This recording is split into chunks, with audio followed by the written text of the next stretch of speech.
ഈശോ മിശിഹായ്ക്ക് സ്തുതിയായിരിക്കട്ടെ. ഇന്ന് ആഗസ്റ്റ് 28, വിശുദ്ധ അഗസ്റ്റിൻ.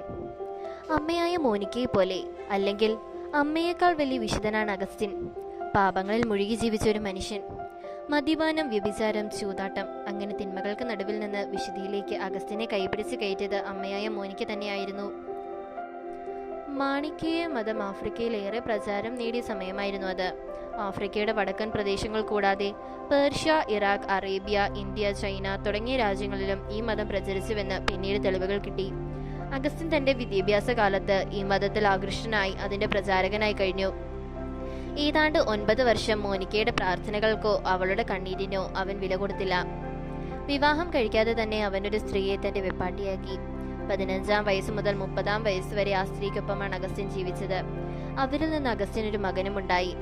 മാണിക്കേയ മതത്തിന്റെ പിടിയിൽ നിന്ന് മകനെ രക്ഷിക്കുവാനായിരുന്നു മോണിക്കയുടെ പ്രാർത്ഥനകൾ അത്രയും. മാണിക്കേയ മതത്തിന്റെ പൊള്ളത്തരങ്ങൾ അഗസ്റ്റിൻ തിരിച്ചറിയുന്നത് തന്റെ 33-ാം വയസ്സിലാണ്. വിശുദ്ധനായിരുന്നു ആംബ്രോസിന്റെ പ്രസംഗങ്ങൾ കേട്ടപ്പോൾ ആ മതം സത്യമല്ലെന്ന് അഗസ്റ്റിൻ തിരിച്ചറിഞ്ഞു. എന്നാൽ അപ്പോഴും യേശുവിനെ അവൻ സ്വീകരിച്ചിരുന്നില്ല.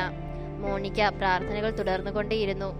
ക്രൈസ്തവ മതം സ്വീകരിക്കുന്നത് സംബന്ധിച്ച ഒരു ആശയക്കുഴപ്പം അവനെ അലട്ടിയിരുന്നു. തീരുമാനങ്ങൾ എടുക്കാനാവാതെ ഏറെ നാൾ അങ്ങനെ കഴിഞ്ഞു. ഒരു ദിവസം ഉദ്യാനത്തിൽ ഏകനായി ഇരിക്കവേ അഗസ്റ്റിന് ഒരു ഉൾവിളി ഉണ്ടായി. എന്തിനാണ് ഇങ്ങനെ ദിവസങ്ങൾ തള്ളി നീക്കുന്നത്? ഇത്ര നാളാണ് ഇങ്ങനെ നാളെ നാളെ എന്ന് പറഞ്ഞു കഴിയുക. എന്തുകൊണ്ട് ഇപ്പോൾ തന്നെ അതായിക്കൂടാ? പൗലോസിന്റെ ലേഖനങ്ങളുടെ ഒരു ഭാഗം അപ്പോൾ എവിടെ നിന്നോ അവന് കിട്ടി.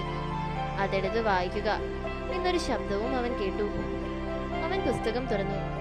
അവൻ കണ്ട ഭാഗം ഇതായിരുന്നു: പകലിന് യോജിച്ച വിധം നമുക്ക് പെരുമാറാം. സുഖലോലുപതയിലെ മദ്യലഹരിയോ അവിഹിത വീഴ്ചകളോ വീഴ്ചയാസക്തിയിലോ കലഹങ്ങളിലോ അസൂയയിലോ വ്യാപരിക്കരുത്. പ്രത്യുത കർത്താവായ യേശു ക്രിസ്തുവിനെ ധരിക്കുവിൻ. ദുർമോഹങ്ങളിലേക്ക് നയിക്കത്തക്ക വിധ ശരീരത്തെപ്പറ്റി ചിന്തിക്കാതിരിക്കുവിൻ. വൈകാതെ ഒരു ഉയർപ്പ് തിരുനാൾ ദിനത്തിൽ അഗസ്റ്റിൻ ജ്ഞാനസ്നാനം സ്വീകരിച്ചു. വിശുദ്ധ ആംബ്രോസ് ആയിരുന്നു ജ്ഞാനസ്നാനം നൽകിയത്. അഗസ്റ്റിനൊപ്പം അദ്ദേഹത്തിന്റെ മകനും ചില സുഹൃത്തുക്കളും ക്രിസ്തുമതം സ്വീകരിച്ചു. മോനിക്കയുടെ മരണശേഷം അഗസ്റ്റിൻ ആഫ്രിക്കയിൽ ഒരു സന്യാസ സമൂഹത്തിന് തുടക്കമിട്ടു. 36-ാം വയസ്സിൽ അദ്ദേഹം പുരോഹിതനായി. 41-ാം വയസ്സിൽ ഹിപ്പോയിലെ ബിഷപ്പ് സ്ഥാനവും അദ്ദേഹത്തിന് കിട്ടി. മാണിക്കേയ മതത്തിന്റെ പ്രചാരകനായി ഒരിക്കൽ കഴിഞ്ഞ അഗസ്റ്റിൻ പിന്നീടുള്ള കാലം ആ മതത്തിന്റെ പൊള്ളത്തരങ്ങൾ വെളിച്ചത്ത് കൊണ്ടുവരുന്നതിനു വേണ്ടിയാണ് പോരാടിയത്.